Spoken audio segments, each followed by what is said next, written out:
You're just in time to talk about the first of something in football history. Timothy B. Brown of Football Archeology helps us dig for that great treasure of football history, as we always do here on Pigskin Dispatch, and he does on footballarcheology.com. Today we're talking about the first chains used in measuring.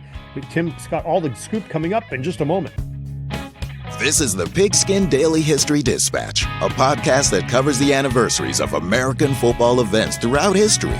Your host, Darren Hayes, is podcasting from America's North Shore to bring you the memories of the gridiron, one day at a time.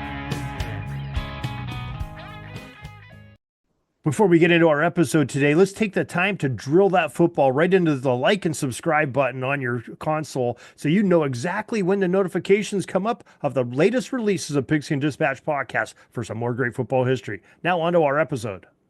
Hello, my football friends. This is Darren Hayes of PigskinDispatch.com. Welcome once again to the Pigpen, your portal to positive football history, and welcome to another Tuesday where we get to visit with Tim Brown of FootballArcheology.com. Tim, welcome back to the Pigpen. Darren, good to talk to you. And do you know what my favorite Glenn Campbell song is? Rhinestone Cowboy? I am a headlinesman for the county. Oh boy. That one's really bad. Yeah, that was a stretch there. It would have been worse. It would have been worse if I had sung that. Yeah, that probably would. We appreciate you not doing that. Podcasts are turning off all over the world right now. Sorry. So Sorry. Well, All half right. the people who listen have no idea who Glenn Campbell is, so you'll have to know. I can remember. I'm old enough to remember his variety show and his songs on radio because my dad was enjoyed listening to him. So, and his show. But of course, we're doing our poor dad jokes of and almost taking it to song on a segue into a recent tidbit that Tim has written on footballarcheology.com titled "Football's First Chains Revisited." And Tim, what can you tell us about this story? Yeah, so this is one that I stumbled upon a second time. So, um, Brent asked me a question or two about the Crescent Athletic Club, and they were a prominent team, late 1880s, for sure 1890s, and then probably, to some extent into the 1900s. It was a team based in Brooklyn, and it was mostly composed of originally it was former Yale players, and but other people who played college football. So they had played Northeastern college football, and so they had fancy schmancy jobs. A lot of them came from some form of money, and so they joined this athletic club both to socialize, business connections, and for sports. And so they formed a football team, and they were in an early football league of mostly athletic club teams, but they always played the college. They'd play Yale and Princeton and Penn and those kinds of people, Columbia. Pretty much every year they play some combination of those guys.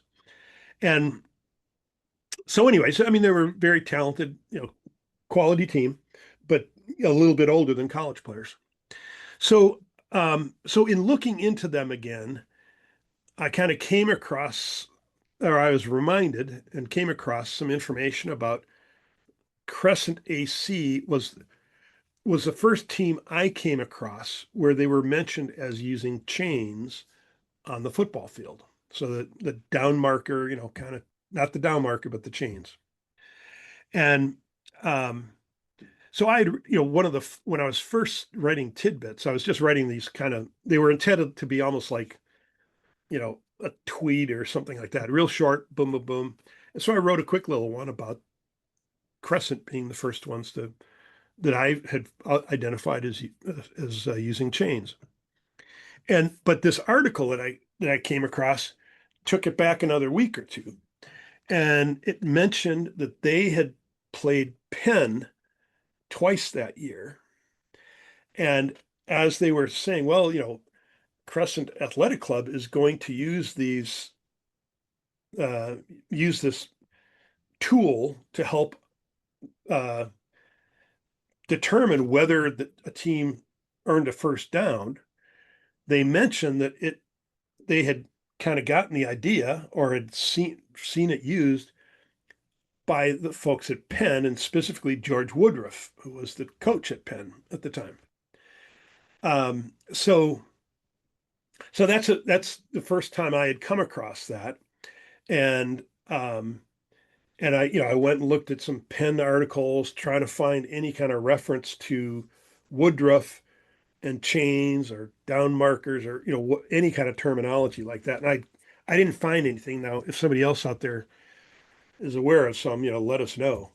Um, but it's kind of funny because in 1994, that was the year that the linesman was added to the officiating crew.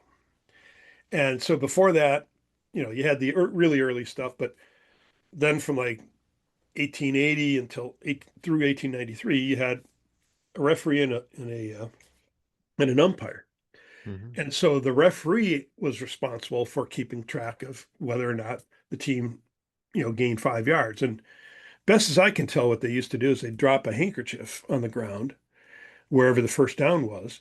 And then if they got 5 yards past that, then you'd give them a first down. Well, you put a handkerchief out there on the field, sometimes it gets kicked or moved either by accident or deliberately. And Especially 5 yards in advance of the line of scrimmage. That's yeah, yeah. a lot of traffic going in there. So, anyways, then when they added this linesman, one of he had two duties. One was to take care of the tracking the distance, and then he was also supposed to help the umpire rule on fouls or penalties.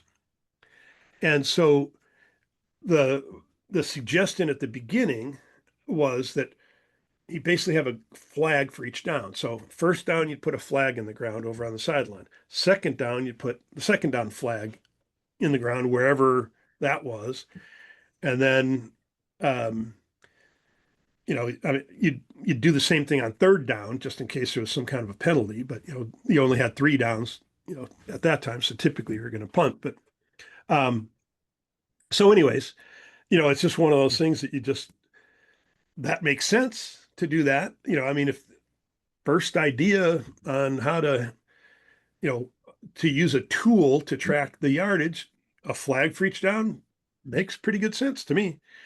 Um, but then apparently, Woodruff's idea was to have two stout, or two poles and a stout cord or ribbon between those two that was 5 yards long. And then even that year, one of the newspaper reporters suggested, well, probably a chain would be better. And so they converted over to chains, and exactly when that happened, I don't know, but um, and then in 1998 is when, by rule, you were supposed to have a set of chains on the sideline. And 1898, you mean, right?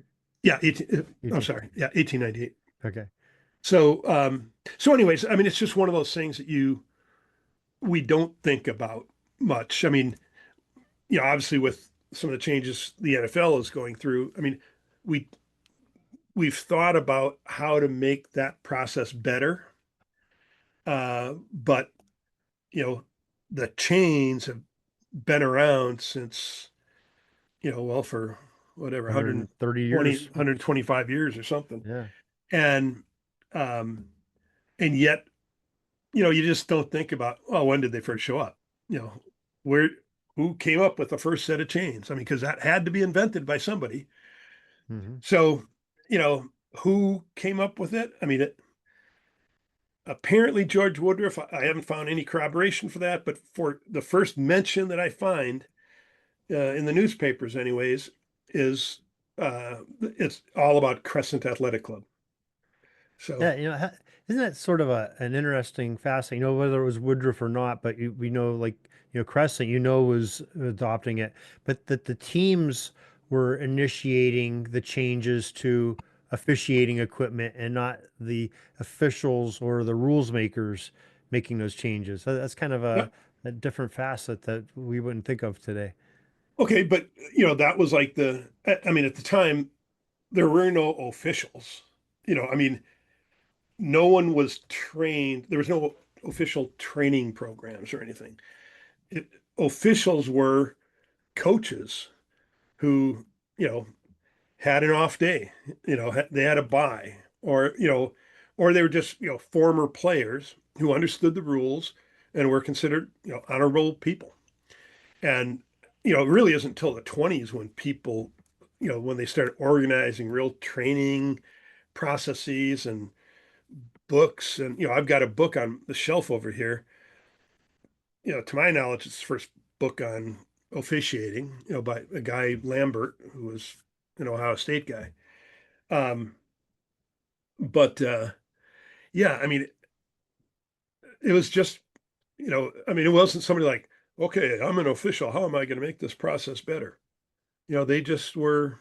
I'm talking like, if you do a job, no matter what you do, if you can find Yeah, an easier way to do it or something that would help you and assist you in your job and making you better at it, that's sort of a logical path. yeah, I guess that's sort of the angle I'm coming at. yeah. Well, and okay, but having said that, so in the first year that they had linesmen, they had chains.